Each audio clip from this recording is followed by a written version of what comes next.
It's raining outside, so I hope it doesn't come through in the audio, but if not, then I can just slap on rain ASMR onto the video and get a couple hundred extra views, right? So, nothing lost. So, my name's Maru, and I'm very much aware I give art school reject vibes. Hell, I'll confirm those suspicions. I'll even double down on this card game. I went to school for 2D animation. That stuff. Yeah, if you're waiting for a punchline, that was it. I work with dogs now. My useless degree aside, even though I'm more of an illustrator now, you can check my stuff out on all of my social media. Do it, please. You want me to get on my knees and beg? Because I will. I will. But I never lost my love for my original craft, 2D animation, and one of my favorite pastimes is watching the most niche and unknown cartoons, animated films that I can find. So, let me paint the scene for you. Picture me, freshly depressed off my latest landmine of a setback. I'm laid out in my living room, watching my roommate's dogs, and for the longest time, almost years in fact, I've had the strangest anxiety when it comes to choosing movies or shows to watch. So, I perused anxiously through the options on the TV, puffing a flavored vape as if it was some new age scuba device, and I landed on something that made me do a double take. Heavy Metal 2000.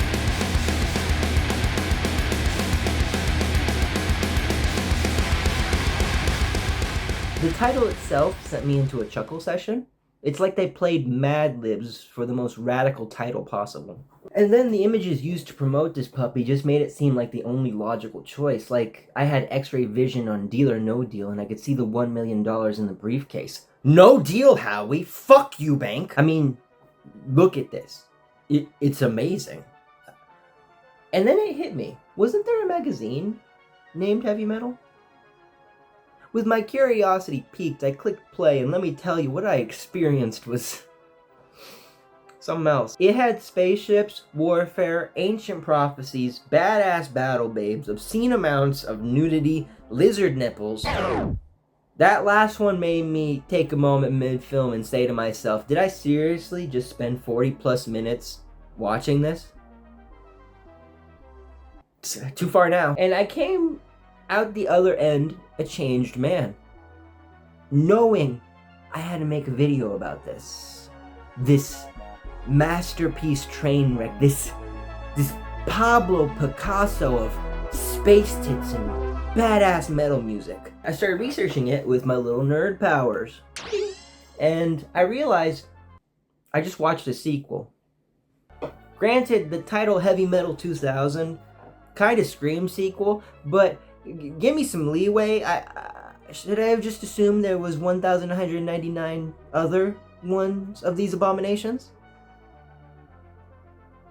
Look, I'm stupid, bear with me. So, here's the debrief. Heavy Metal was a popular anthology magazine first published in 1977. It was essentially an Americanized expansion of the French magazine Metal Hurlant. I probably sounded like an idiot pronouncing that. At least I'm not a white flag waving yellow belly. Woo! America! Jokes. My fine European friends. Put your baguettes down. Anyways, Heavy Metal essentially took from its European counterpart and introduced American audiences to an incredibly talented cast of European artists for the first time. And taking a look myself, it's an artistic goldmine. The illustration quality of the magazine is stellar, and even though the stories are all relatively short, the quality of the art and the diverse sci-fi dark fantasy stories will have you going through each panel like you might hold the secret to ED. And it very well might, because the magazine had a big focus of not only sci-fi and dark fantasy, but eroticism. And where comics had guidelines for the amount of sexy that's allowed, magazines have no such restrictions, allowing the artist to go wild. And it's great. It's just pure schlock, boobs, dicks too, and gore. It's a wonderful read. Really, I do recommend. So, in 1981, they decided to make an animated film, keeping with the anthology theme, using multiple stories, all taken from the magazine and tied together beautifully into a larger narrative. I have to say, Heavy Metal is an amazing watch. It's chaotic. Don't be confused, but it lends to the feel of the film and feels like the magazine transferred masterfully to the screen, with amazing music backing it, along with the fucking Philharmonic Orchestra lending its talent. Holy crap. It's amazingly animated, with each vignette having a different style, but all still meshing together so well that it never feels like aesthetic whiplash. There are a couple of parts that have not aged well, but for the time it was made, it's really a marvel what an animation team is capable of. But this video isn't about the first one. I'd recommend you watch the first one yourself. And if this video gets any views, y'all savages want me to talk about it, I gladly will. But Heavy Metal 2000 is a different beast entirely.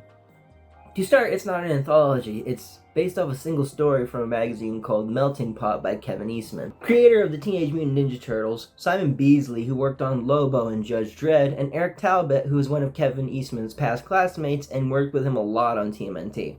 And after multiple viewings, I think there's a reason the original didn't stick to a single story. Don't get me wrong, the animation is still super fun, and the setting is peak 90s 2000 schlock, but where it suffers is the story itself. It's kind of a mess. But I've been blabbing long enough for the intro. Let's get into it. Heavy Metal 2000, folks. So we get some lore dump narration over an expansive galaxy-scape, and the gist is that there's an ancient race of aliens who are top dog called the Ericaceans. This is my life feel right now. I literally feel the words coming out easier as I sip this. And that's addiction, people. That's addiction. So, I'm gonna die at fucking 40.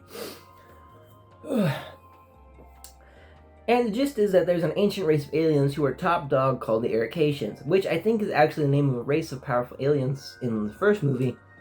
But I'm gonna have Future Maru check that for me. Future Maru here. No, there's no alien race named the Ericaceans in the first one. There's one in the Terrakians, but no. Thank you for wasting my time. And I hope you had a terrible day. That day of recording. And in fact, I remember that day was quite bad. And you deserve that past me. So, yep. All their power came from this chamber that held immortality juice water or something like that. They say it comes from a different dimension and that it leaks in here. And then later on, it looks red. They do not keep a cohesive logic or science to the immortality juice. It really can be anything it wants to be. So to keep it all hush-hush, they made a single special key for it, because that always works, and it has the ability to, GPS locate where the chamber is, but it also drives the user mad, which I know without this key we have no story. And this is off script, by the way. This is not on my 14 pages. There's 14 pages, by the way. I spent way too much time on this. Why even make the key if you want to keep the vault a secret? Is it like, does it just... I think I would be a little happier if they're like, we have no control over it. That shit just happens. But it looks like they know when it's gonna happen. It just I'm sorry. It's just hitting me how stupid this entire reason for the entire plot is. We must persevere. We must persevere.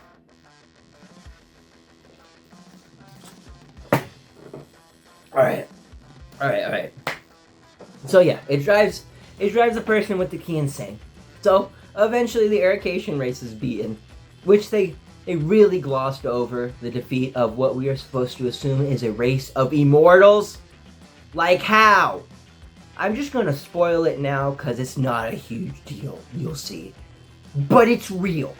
And our main villain is able to use just a little portion of the immortality stuff.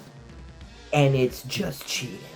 This dude shrugs off vital injuries like it's a paper cut. So how did an entire race of aliens who, according to what you're telling me, are supposedly even more resilient, lose? Like, were they riding on being super durable for centuries, but still fighting with sticks and rocks? Give me some logic here! Honestly, God, I'm probably asking a lot for a title with a cover like that. Also, that woman never shows up. I'll talk about that later. That woman never shows up. That also makes me angry. Alright, so the immortal irrigations were eliminated, and the key to immortality has been lost ever since. Never to be found. Until now, of course. We then get some transition shots of mining spacecraft as we move to the location the key was seemingly found.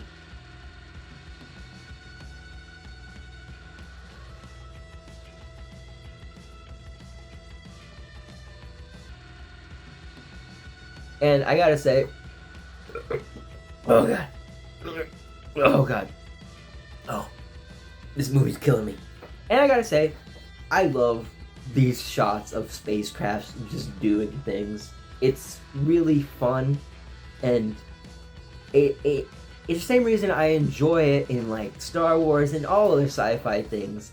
And I think it hits on this nerve that certain nerds have, where it's like, oh wow, think about the infrastructure and like why we as people would need that. It's really, really stupid and like hyper braining it, but it make my neurons go brrr, and that's all that matters. I finished my Red Bull. That means someone has to die. So we enter the mines and things get suggestive pretty quick. Damn. Again. Damn. At least my boy's honest. Most guys would just say, oh my god, this never happens. When it happens like 6 out of 10 times. Let's be honest, guys. Nothing to be ashamed about, but let's be honest. He continues drilling anew. He comes across something of note. And we cut to see these runes moving in a separate location where these multi-eyed guys reside, signifying the key has been found somewhere off in another part of the galaxy. For some reason. So the rune things create this little golem guardian guy called Zeke to search for the key, I think, or protect it. He's important later. I don't mind him. That's saying a lot. Cutting back to Testosterone Central, the mid-2000s flash game porn-looking alpha male here moves the other mustachioed fellow away from the bright green glowing object. Careful, it could be a class 4 biohazard. And I'm as surprised as you that I said that line without messing it up, but then I proceeded to mess up the simplest phrase right after. It's like I was saving my stupidity. Alright, and it seems that he did it for safety, saying it could be, a level 5 biohazard. You better watch out, Chief. But you can tell by this man's gaze, he just wanted the glory to himself. Yeah, I'ma do that. Not you. And homie takes one look at the level 5 biohazard, and it becomes a, ooh, that looks like rock candy. I need a snack level biohazard. Weird. And yes, I know the key probably affects your mind and wills you to pick it up. Some stupid stuff like that. But, like, he folded so quick. It's like he was saying it out loud for himself as a mantra. Like, yeah, it's good to be aware of safety and warn your fellow coworkers, but he was just thinking, level 5 biohazard, Tyler, you gotta stop touching this shit, dude. It's the 3rd time. But touch it he does, and thus is born my latest love-hate relationship in a fictional character. Do you guys mind my hair in my face? I start to ignore it, but part of me feels like I look like a emo douche. It's the double-edged sword of having long hair. The good part is I get to be lazy, and I don't have to go get it cut. That's the good part. The crystal makes him go cuckoo, and just before Tyler does any more Tyler things in the story, I just want to know, they keep him named Tyler the entire film. Like, you had full chance to name him something cool, as if maybe he got possessed by an old Eric Haitian or some other space magic like that. You know, spice it up. Not Dune Spice, not Dune Spice, but just in general. Or maybe just give him a more intimidating name than Tyler. I'm sorry, it's just, I used to bum Marlboro Reds off Tylers at the back of school. I'm not scared of a Tyler. Christians, and I mean the name by the way, all evil. Chases, I don't fuck with Chases, bro. Andrews, that's a mixed bag. You're rolling the proverbial dice with an Andrew. But that's on you, Brody. Dangers of being friends with white people. These are all jokes. I really hope they come off that way. Anyways, Tyler gets sent to the ground after directly touching the crystal, and this is going to be my first of probably many issues I've had with the sequel that the first Heavy Metal did not suffer from. The music always fits in Heavy Metal, and I won't lie, the song they play here when we see Tyler's being affected by the crystal, it's awesome. It's radical and sick. It's metal as hell. But it feels oddly placed. It doesn't fully match the energy or the tone of what's on screen. So Tyler here becomes a cooler, greasier heavy metal version of himself and proceeds to chisel the other guy to death.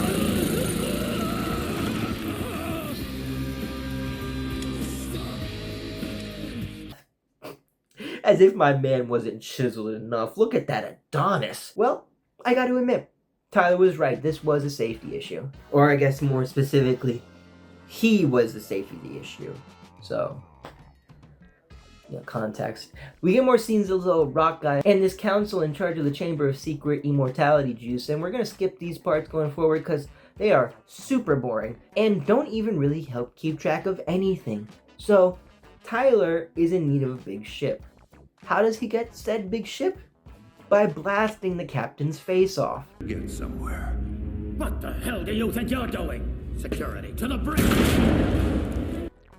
I'm no space lawyer, but I'm not sure there's a loophole somewhere that makes this transaction legal. Maybe mutual space battle law? But I mean, he didn't even have time to grab his gun. I digress.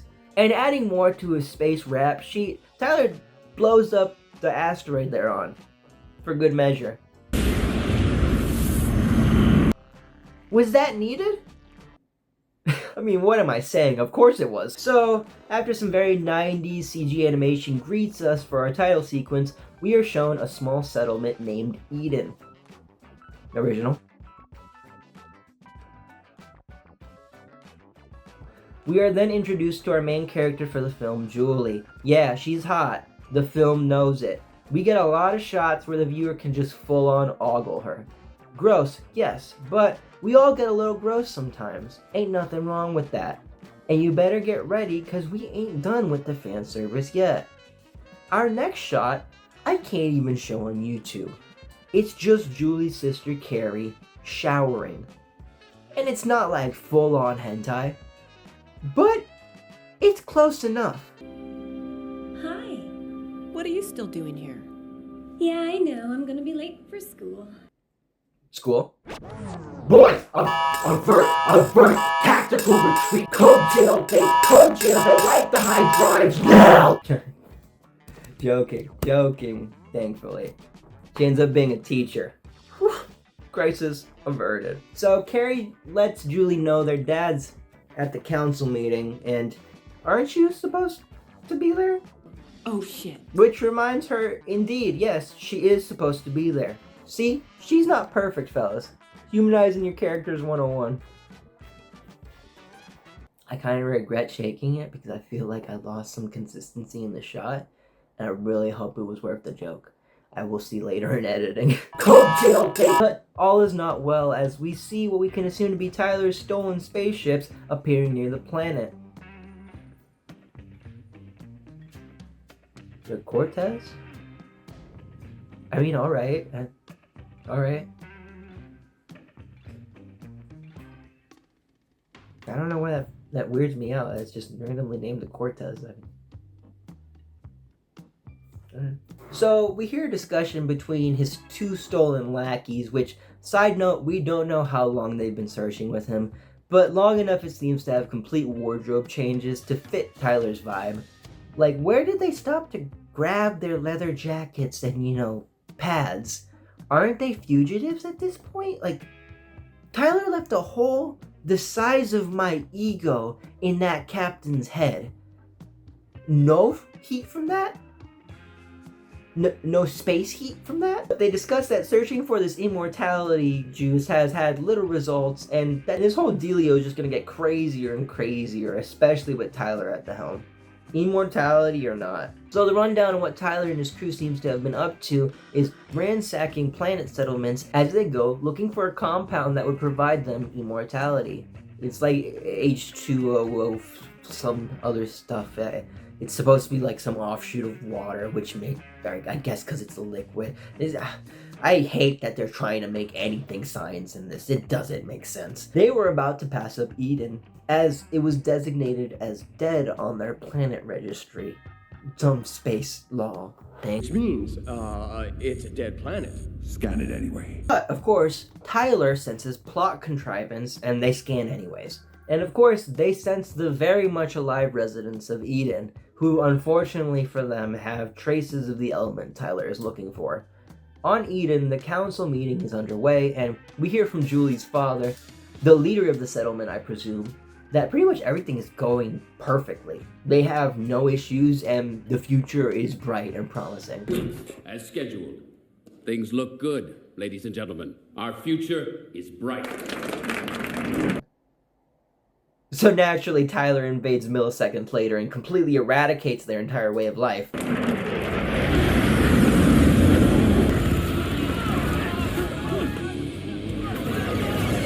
Call that a space jinx, I guess. But yeah, it's rough. Dude space blitzkriegs an entire farming settlement with like 2 battle-worthy ships. It's like watching a toddler get beat up by 3 high schoolers.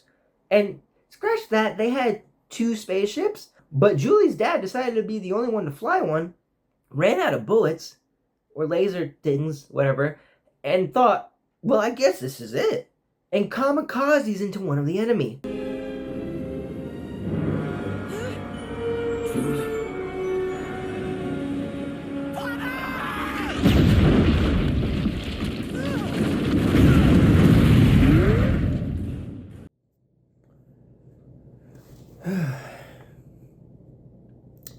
So, the next minute or so of the review was gonna be me screaming about how terribly animated this part of the film is.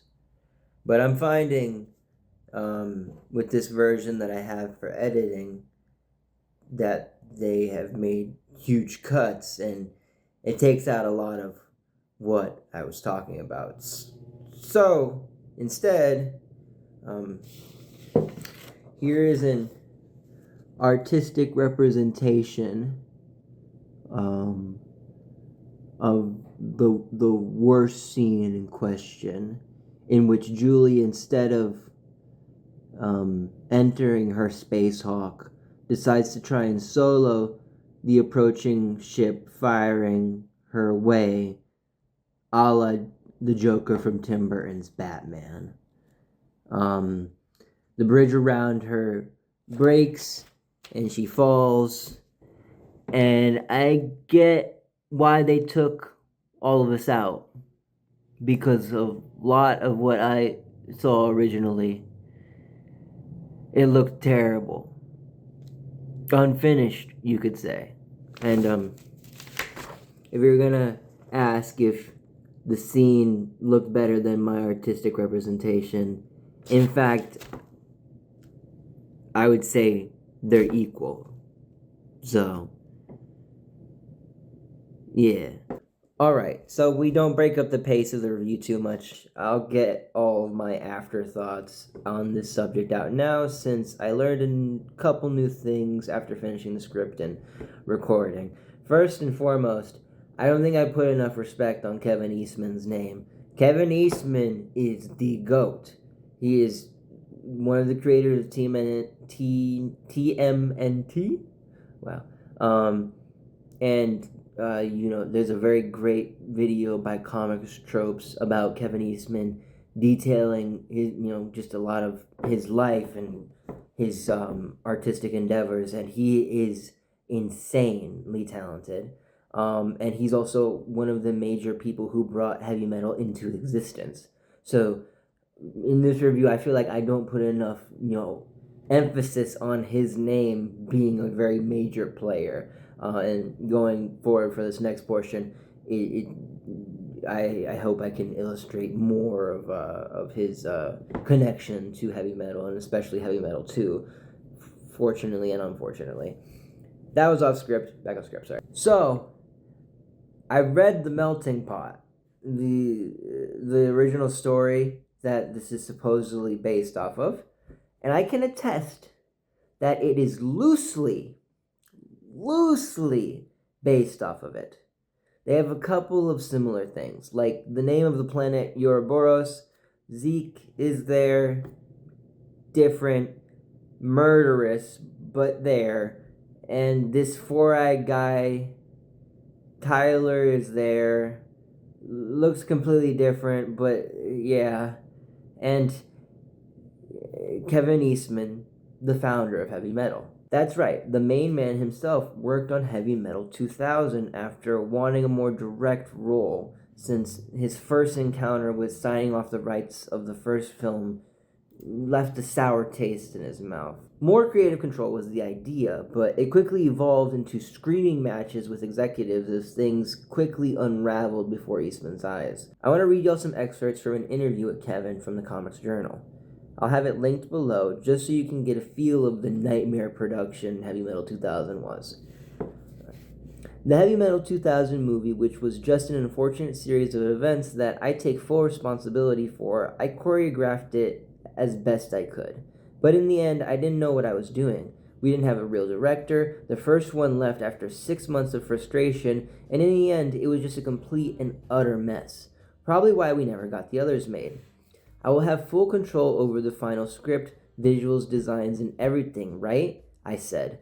If I have to move here to do it, it will. I don't know what it's going to take, but I want to be involved in every step of the production. It ended up, throughout the years of production, I would fly in like every 2 weeks to do battle.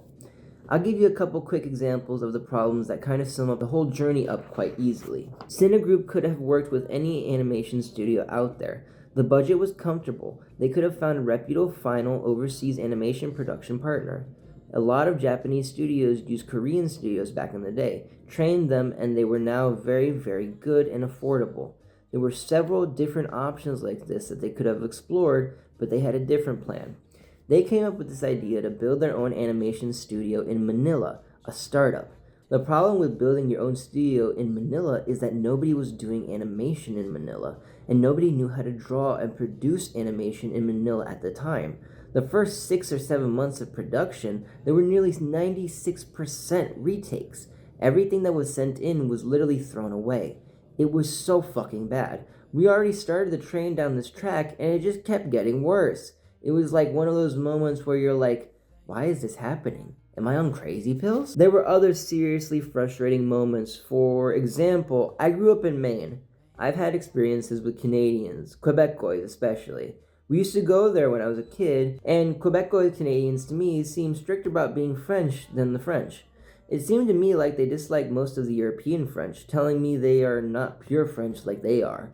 In one meeting I had with a new script supervisor, we were talking and I said with the script, we were trying to accomplish this, and we're trying to create this kind of overall feel, so when we start storyboards, we'll have a strong focused direction to move in. And she responds, oh yeah, I'm going to read the script pretty soon. I was like, okay, we've been working on this for a couple of months, you haven't read the script yet? And she said, no, they haven't finished translating the final version into French. So I said, okay, it was written in English, yes, and you spoke English, and you can read English, right?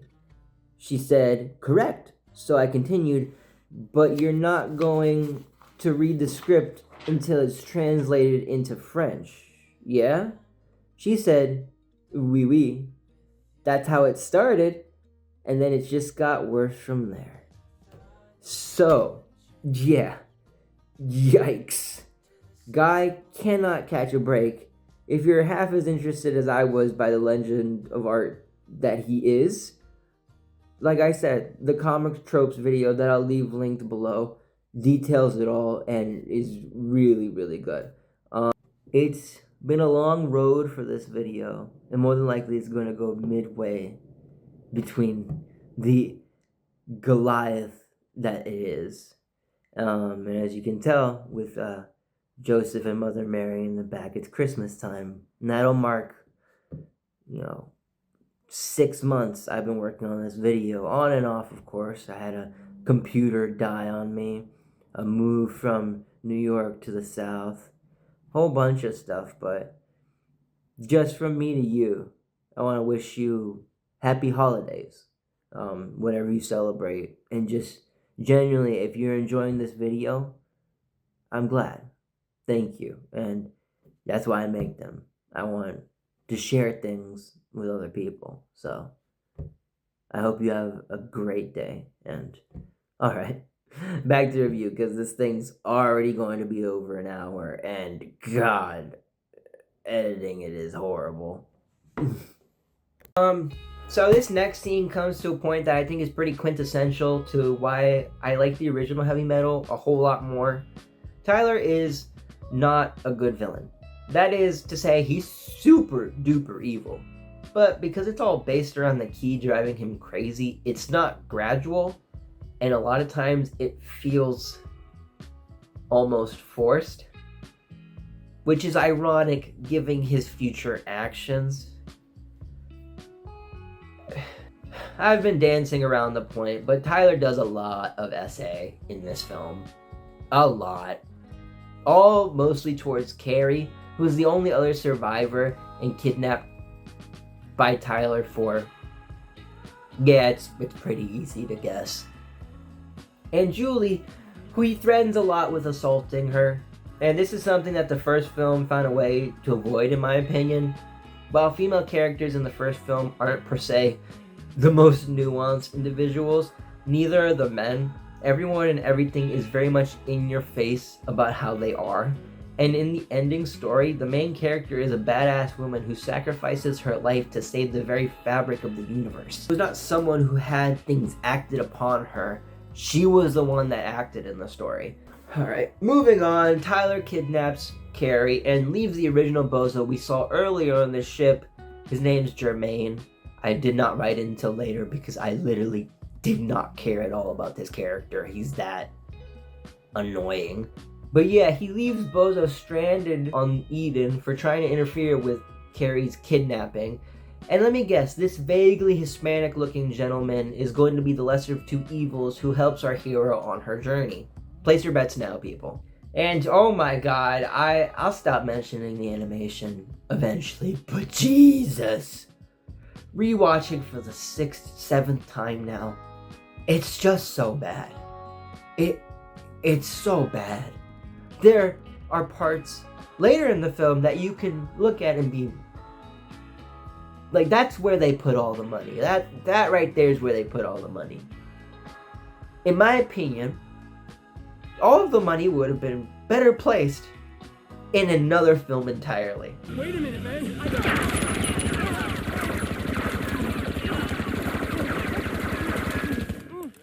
Like the sign says, a dead planet. That doesn't even begin to answer his question. That was nonsense. So Carrie's taken on Tyler's ship with a bunch of others so they can extract that sweet, sweet immortality juice from them. Tyler is gross and assaults Carrie. I'm gonna skip that. But as he exit, he says this to the two female guards at the door. And I don't have to remind you of kind. She's mine. What does he mean by your kind? Are they space lesbians? Viking space lesbians? This posits so many questions. And I should have been a cook. Try this for an appetizer. She belts out her contractually obligated one-liner and then threatens all the info she needs out of him. He's able to convince her that he can help her find Tyler and thus her sister, so she keeps him alive. And if at any point you feel bad for him, don't, because the second she has her gun off him, man goes straight to undressing her with his eyes. Whoa, he dropped. He's not even subtle about it. They will need 2 days to fix the Space Hawk. It's called the Space Hawk, by the way. Kind of cool. But just imagine what Tyler could be up to at this very moment. Oh my god. He looks like me when I'm trying to figure out my taxes. What is that stare?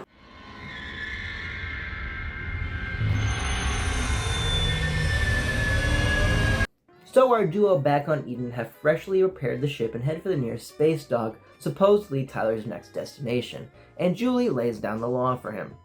Don't talk, don't touch, don't even breathe.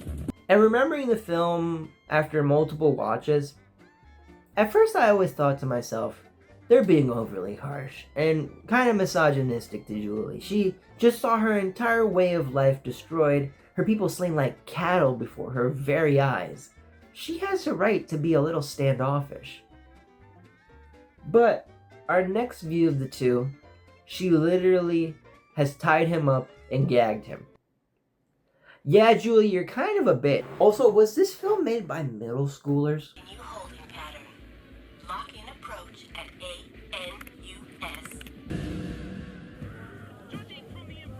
ANUS. Oh god. Talk about aesthetic whiplash. This for sure suffers from a common trope in the early 2000s of animation. Poorly integrated 3D visuals. The 2D animation in some parts is genuinely stunning. That unfortunately makes the lesser quality parts stand out even more. One of these lesser parts being the dialogue. It's pretty stilted and awkward throughout, but there are some line deliveries that make me laugh. Intentionally even. What are you, socially deprived? I'm not socially deprived. Well, maybe a little. And this next part, I can't even imagine how I would edit around it. It would probably come out looking like a censored hentai from Japan. So let's just say Whippin' Boy gets distracted by a sex bot. And I will simply show you this single frame to elicit just how much I cannot show any of this on YouTube. Anyways, as Julie is berating him, Tyler shows up, so she trails him. Oh no, What? that's him. The tall one. And the bar is a giant robot woman with the entrance being her... Yeah. You think it's hot and cramped in there? Or do you think they widen the walls after a couple of years of business? I'm here all week. And Tyler here seems to be having a lot of fun. Almost too much. Granted, if I saw an alien stripper with 3 racks, I'm not sure what noises I'd be making either. Nobody touches these. Tyler then busts out the immortality juice like it's Coke at a bar, and I'll be honest, major party foul from the pirate guy here. You don't just grab someone's immortality juice without asking. Tyler's reaction may have been a bit aggressive though. Luckily, the bar seems to have a protocol for such situations, because the hot bug lady cleans up the blood with, well, watch.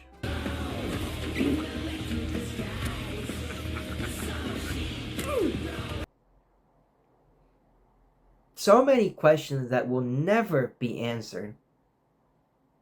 Alas. So, Tyler decides he's in the mood and he assaults this Mohawk bartender lady, which I guess is like allowed in this bar because no one does anything. I said it earlier as a joke, but are there no space laws? Are there no space authorities? Who keeps track? Who watches the watchers? But yeah, you can see what I mean by the fact that they kind of just make him do horrible things to make him seem more evil. Instead of setting up legitimate, clever ways of him being horrible, no, just have him assault a nameless character. That'll get the point across. So, Julie pulls up with a space Gatling gun. Where the hell did she get that? And we get a very prolonged slow motion shot of Julie unloading into Tyler.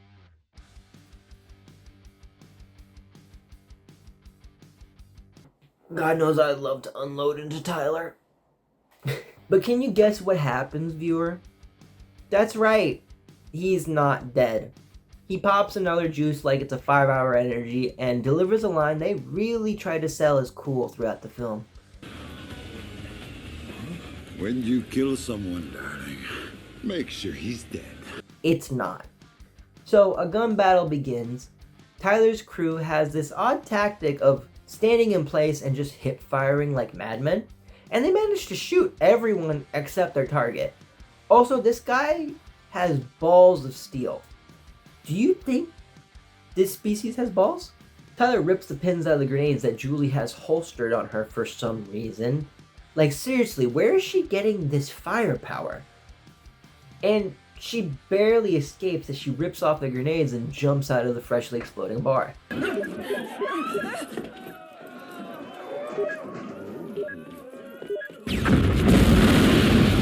Side note, that guy's drink must have been fucking amazing. He did not move a muscle. So, Jermaine St. Germain, I'm just now looking up vaguely Hispanic character here, and yes, that is indeed his name. Germ here comes across Julie and gets the response I typically get from women. Julie? Julie, are you alright? She's very pissed that Jermaine here was not forthcoming with all the details, which is fair, but actually shouldn't he not know about the potions?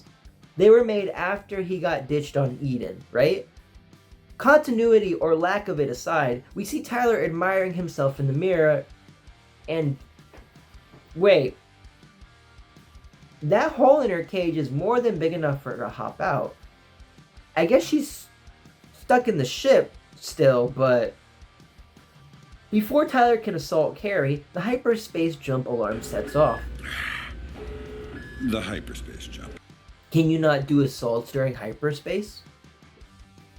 And did this man walk out of his room stark naked? Is he just pulling up to the control center with his dingling free? I mean, I guess he's Tyler, so he does whatever the fuck he wants, but it's in my canon, he's just naked in the front of the ship directing them. Julie and Germ give chase, and we're supposed to get the feel that she's flying like a lunatic, on account of how much Jermaine is whining so much. But the animation never quite gives across that feel. They end up using a tractor beam to latch onto Tyler's ship and piggyback a ride. Are you insane? We're gonna rip to... So I'm going to explain what happens to the best of my ability. But the movie is making it very difficult. So Tyler's lackey notices them hitching a ride, and Tyler freaks out demanding they be killed.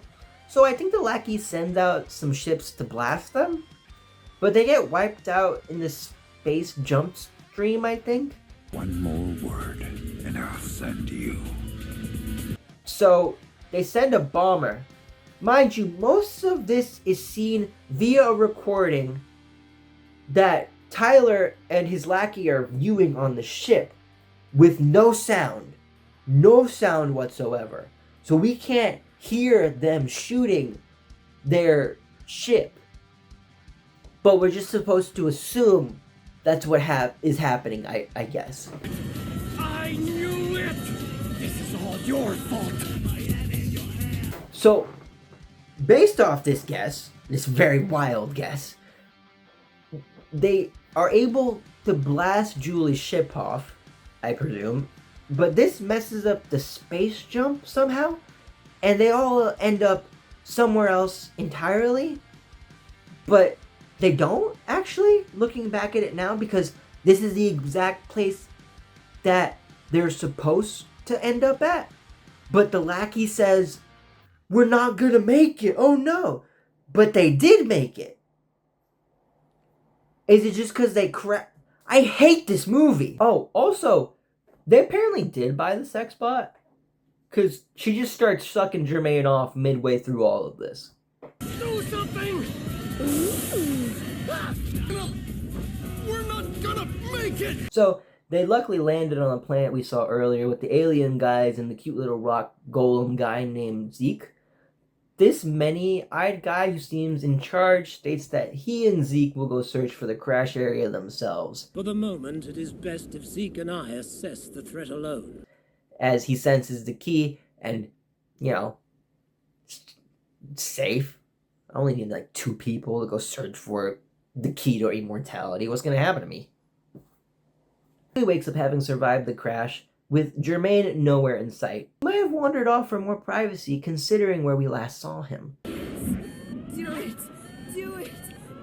Speaking of getting down and dirty, Julie scans the area and gets a perfect view of 2 space lizards boinking each other's brains out.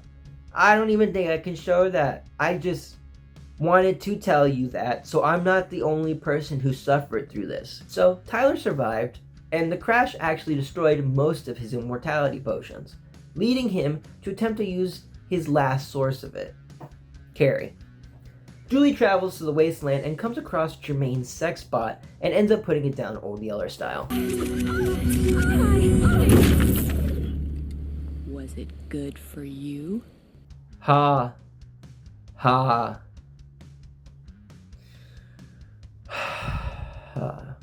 So she comes across Odin, who's the alien with the rock guy, Zeke. And she mistakenly takes Zeke for a rock and sits on him by accident. A fate I think most in the audience would commit various crimes for. But space Jesus, her answer to anything is pointing her gun at it. She probably would pull a gat on a Girl Scout trying to sell her cookies. Space cookies. I'm not letting this joke die. So Zeke informs her after saying how soft she is. Oh, you're so soft. Ew. That this vehicle belongs to Odin, his master, and I'm thinking none of the animators cared or wanted to put time in to show Odin walking up, so he just appears in front of them, as if she wouldn't see a blue-skinned man in a cloak brandishing a huge bejeweled staff directly in front of her until he spoke up. I am Odin. Please excuse my little friend. He takes his duties very seriously. He lets her know that he saw her crash land, as well as another ship near a city named Shantar, and offers to take her there. And then we cut to what is probably my favorite part of the movie. Tyler is paraded in like a royal tyrant into what is seemingly a giant lava-filled arena filled to the brim with giant ripped reptilians taking part in a gladiatorial event to the death.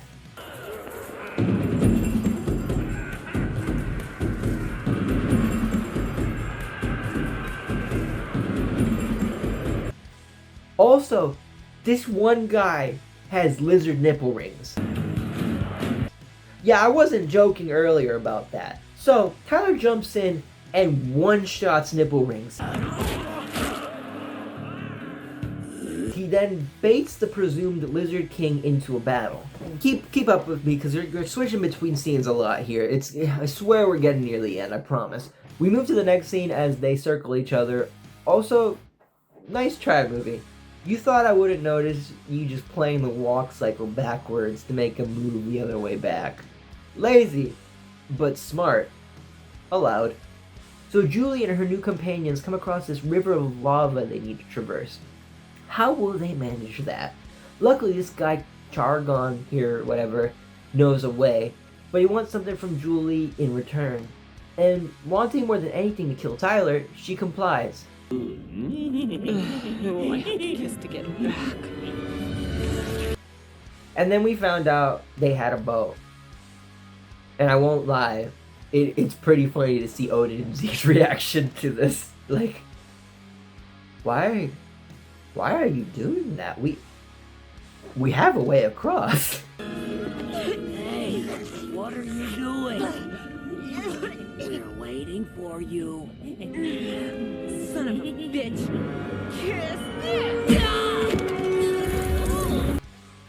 So she ends up sending the creep to his fiery death with a well-placed knuckle sandwich. We are going to speed things up in the last section because I'm on page 14 of the script. And I refuse. I simply refuse to waste any more of my time.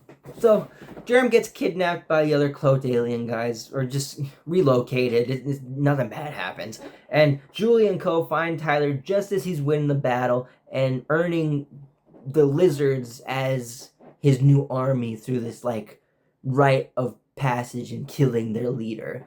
He spouts off the make sure they're dead line and then wears the former leader's scalp as a helmet. Someone.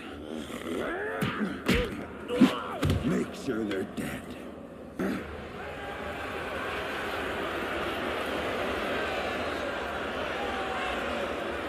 I am Tyler, your new lord! Ew. Yeah, I'm sure the more you scream it, the scarier it will become, Tyler. So his new armor cheers him on, which makes him, well... Blind adulation makes me so horny. So this gives Julie the perfect opportunity to use her sex appeal to get one up on Tyler. And I can't show you it, because she's basically naked. And let's say Tyler has a hankering from some milk right away. But right as the fun begins, she takes her chance and jams the horns of his new lizard helmet into his throat. And it looks like she's going to finish him off, but Zeke interrupts and drags her out of there on Odin's orders.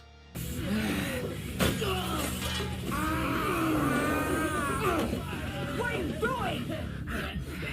Stop! I can't! That's right. This whole film could have ended right here. But Odin and Zeke interrupted her. I'm internally screaming. I hope you are too. Oh, yada yada. She heads to Tyler's shipwreck. She comes across the captured members of Eden who have been milked in these giant vats for their sweet, sweet immortality juice. It's all very sad and dark. Yeah. So she finds Carrie, gets in a fight with the doctor guy we saw earlier. We find out he's actually an android. You shouldn't have done that. Okay, that changes absolutely fucking nothing. And somehow him hitting the ground with his metal stick lights the chemicals on fire. I know where you are. I can. You're a fucking robot. No, you can't. You have mecha olfactory senses, you fucking idiot. She traps him under one of his vats and goes to free Carrie. They then very slowly walk out of the burning ship.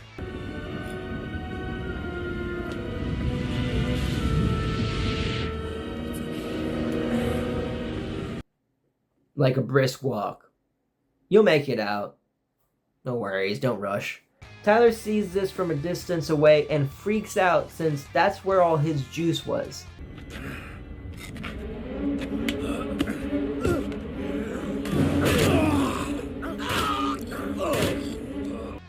Which, that was stupid. You left one robot doctor to protect your only source of the juice.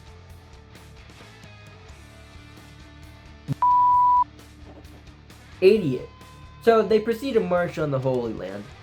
Speaking of stupid, as Odin teaches the sisters about the Erications and all the other space mumbo jumbo we heard earlier, we find out to avoid conflict, Eden's people destroyed all history books, so their people could forget any conflict they had in the past. Have no ancient books. They were destroyed so our people could live in peace, without the memory of past evil. That's just so wrong on so many levels. I guess Odin puts it best. To forget history is to allow evil to rise again, Julie. They arrive at the Holy City and prepare for battle as Tyler's army approaches.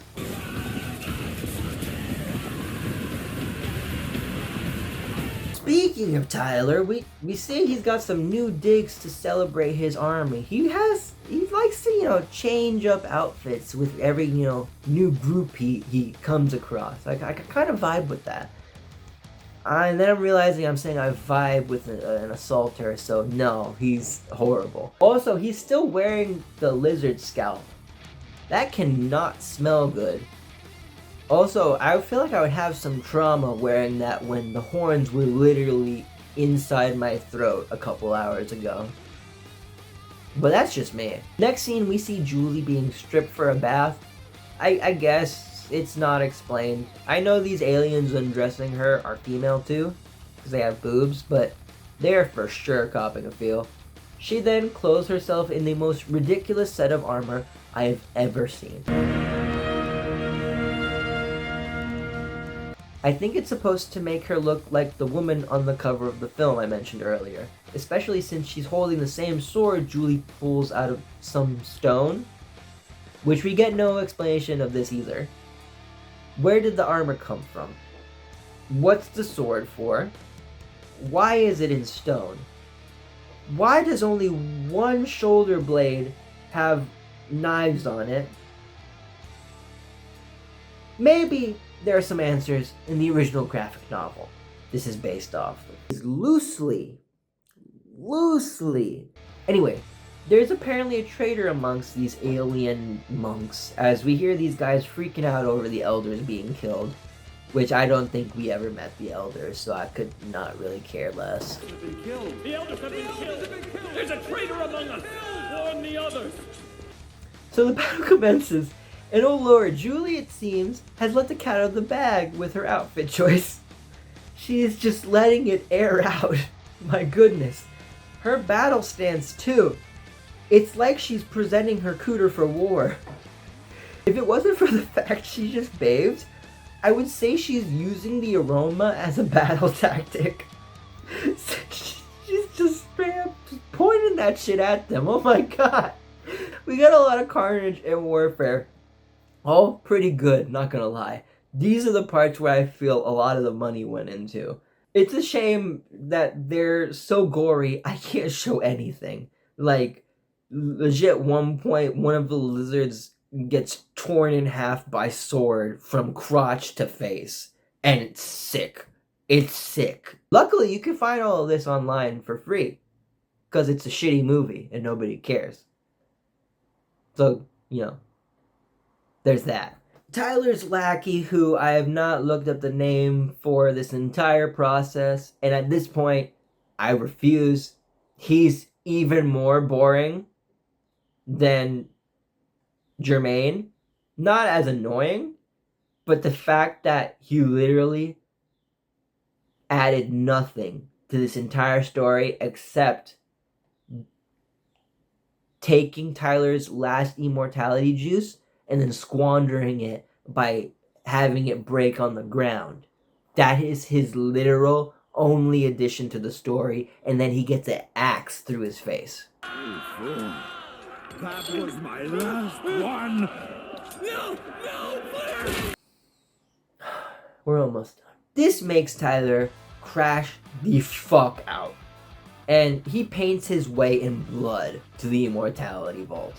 Julie follows, and we finally get our ending fight. Thank Space God. He knocks her down the stairs and tries to stab her in the vag. She dodges and successfully pays the favor back, stabs him in the crotch with her one-bladed shoulder pad.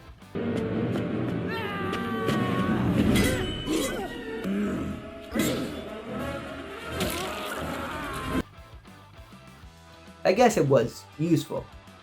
They scuffle for a bit, and he takes a poke in the eye, but Tyler's able to get the upper hand and opens the vault. Julie attempts to stop him and is saved when Odin appears to help. Bring it on, bitch. 'Cause you're really starting to piss me off. Odin gets stabbed, but this gives Julie room to jump on Tyler and finally end this dude's life.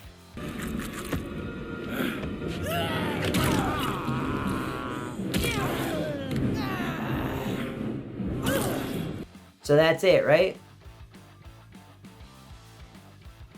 Right? Yeah, right. If only Space God was that merciful. No, literally, in the last 10 minutes, we get a twist. Odin, turns out, isn't such a good guy. He actually is an Erication, and the last one, who's been lying in wait this whole time, waiting for a moment he could take back his immortality juices. Because I am Erication! So, how are they gonna get out of this space pickle? Zeke just takes the key out and traps Odin in the vault. Yup. That's it. I'm not joking.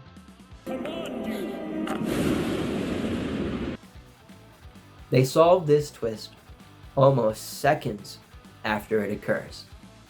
It's never hinted at in the come up to the story. Simply happens and it is thrown away like a sack of space trash. I'm never letting this joke die. But yeah, that's it. This film has taken a couple brain cells with it. So Zeke flies off into space with the key, and we end up with our three protagonists alive. Thank Space God, I guess. And Jermaine being as annoying as he started. What are you talking about? Does this mean we're going to be immortal? And that was Heavy Metal 2000. Would I recommend it? Actually, yeah. It's not amazing, but there are some genuine fun parts, and the absurdity alone makes it an interesting watch. That being said, there's a lot of very graphic things and aspects, as well as a lot of gore. So if that isn't your taste, maybe pass it up. My name's Maru, and if you like reviews and discussions of nerdy niche topics like this, go ahead and subscribe for more. Here's your reminder to leave a like. It helps immensely in wading through the torrential chaos that is the YouTube algorithm. Follow me on @MaruTunes on all social media. I also post art and info on my other projects there, like comics and other things. And here's your second and final reminder to leave a like, please. I'm clearly desperate, look at me. Anyways, guys, have a great day, and make sure to stay tuned for the next one. Bye. You really... Well, then, we get... Well, then... Christians, and I mean the religion, by the way. Christians, all evil. Wait. No, that's not what I mean. That's not what I mean. We get more scenes of the little rock guy in this cancel. You could really tell him back in Georgia. But yeah, it's rough. Dude, space blitzkriegs, and it... So our duo back on Eden have fleshly. Alright. So our duo... Ugh. He lets her know that he saw her crash land, and as well as another. So Julie and her new companions come across this river of lava